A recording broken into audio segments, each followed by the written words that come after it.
নমস্কার। উপেন্দ্রকিশোর রায়চৌধুরীর গল্প উকুনে বুড়ির কথা।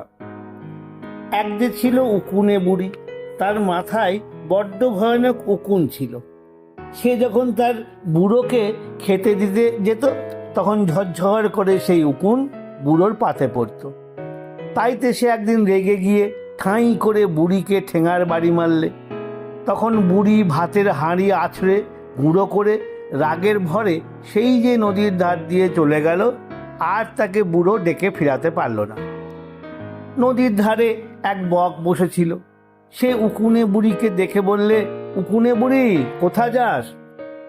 উকুনে বুড়ি বললে, স্বামী মারলে রাগে তাই ঘর গেরস্তি ফেলে যায়।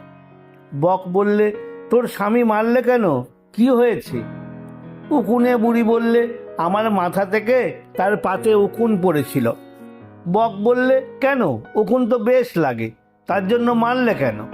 তুই আমার বাড়ি চল, শুনেছি তুই খুব ভালো রাঁধিস। তাই তো উকুনে বুড়ি বকের বাড়িতে রাঁধুনি হলো। তার রান্না বকের বেশ ভালো লাগতো, আর পাতে উকুন পড়লে তো সে খুবই খুশি হতো। তখন একদিন হয়েছে কি, বক এনেছে একটা মস্ত শোল মাছ। এনে সে উকুনে বুড়িকে বললে, উকুনে বুড়ি, মাছটা বেশ করে রাঁধ। বলে সে আবার নদীর ধারে চলে গেল। উকুনে বুড়ি মাছ রাঁধতে লাগলো। রাঁধতে রাঁধতে বেচারা মাথা ঘুরে কখন কড়ার মধ্যে পড়ে গিয়েছে কেউ জানতে পারেনি। বক এসে দেখলে উকুনে বুড়ি পুড়ে মরে আছে। দেখে তার এমনি দুঃখ হলো যে সে নদীর ধারে গিয়ে মুখ ভার করে বসে রইল। 7 দিন কিছু খেলো না। নদী বললে, ভালো রে ভালো, 7 দিন ধরে এমন করে বসে আছে, খাই দায়নি, এর হলো কি? হ্যাঁ ভাই বক, তোর হয়েছে কি ভাই? বক বললে, আরে ভাই, সে কথা বললে কি হবে, আমার যা হবার তা হয়েছে।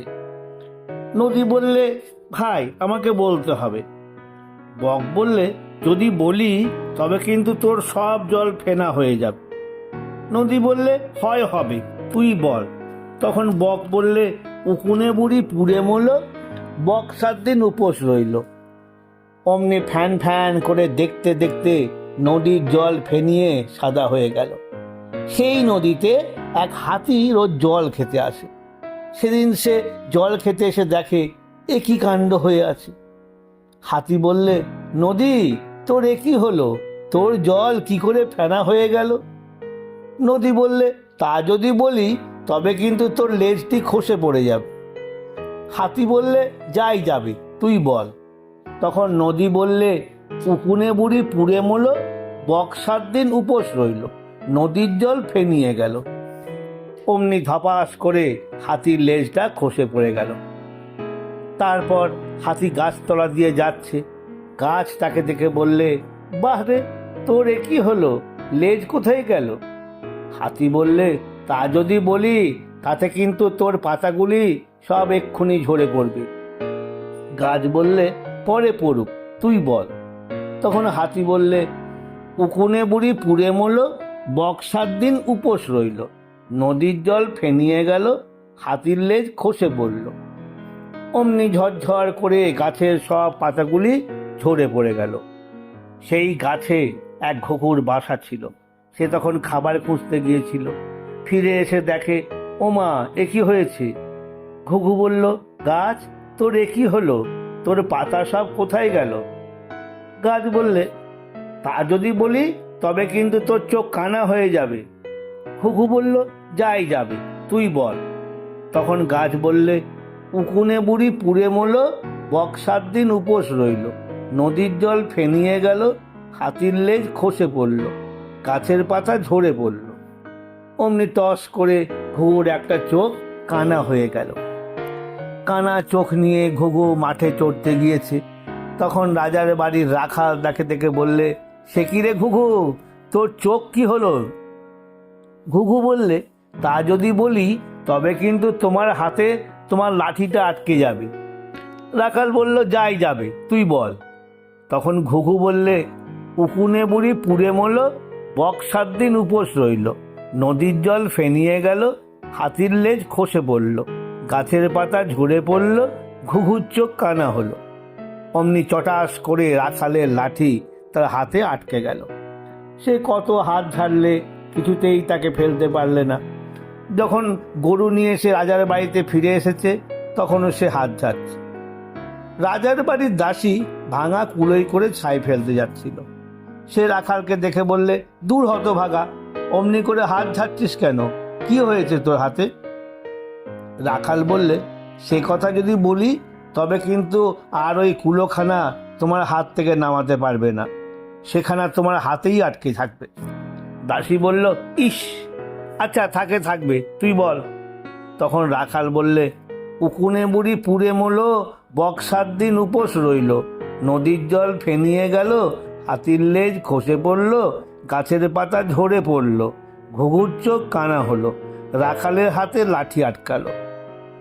অমনি দাসী, ও মা, এ কি গো, কি হবে গো বলে কাঁদতে লাগলো। সে অনেক করেও কুলো হাত থেকে নামাতে পারলে না। শেষে রাখাল ছোকরাকে গাল দিতে দিতে ঘরে গেল। ঘরে গিয়ে দাসী হাত থেকে আর কুলো নামছে না। রানী তখন থালা হাতে করে রাজার জন্য ভাত বাড়ছিলেন। দাসীকে দেখে তিনি হেসে বললেন, দাসী, তোর হয়েছে কি? কুলোটা তোর হাত থেকে নামাচ্ছিস না কেন? দাসী বললে, তা যদি বলি রানীমা, তবে কিন্তু ওই থালাখানা আর আপনার হাত থেকে নামাতে পারবেন না, ওখানা আপনার হাতে আটকে যাবে। রানী বললেন, বটে, আচ্ছা বল দেখি কেমন আটকায়।